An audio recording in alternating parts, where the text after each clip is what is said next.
Jesus precious name. దేవుని మహాకృపను బట్టి మేము బహ్రెయిన్ దేశంలో కింగ్స్ ప్యాలెస్ కి రావడానికి దేవుడు కృప చూపించారు.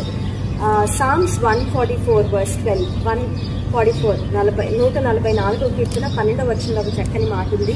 మా కుమార్తెలు నగర్లపై చెక్కబడిన మూల కంబముల వలె ఉన్నారని.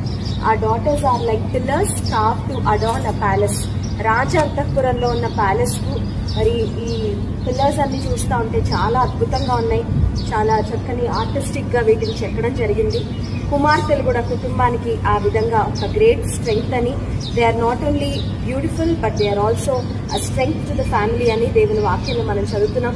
సో ప్రియమైన కుమార్తెలారా, praise God that you are a daughter in your family and be a blessing to your family. దేవుడు కుమార్తెలను ఒక ఉద్దేశంతో కలుగజేశారు. మీరు మీ కుటుంబాలకు మరి ఆత్మ సంబంధమైన బలాన్ని కలిగి ఉండడం ద్వారా మీ కుటుంబాలకు గొప్ప దీవెనగా ఉంటారు. అట్టి కృపను దేవుడు ప్రతి కుమార్తెకు అనుగ్రహించును గాక.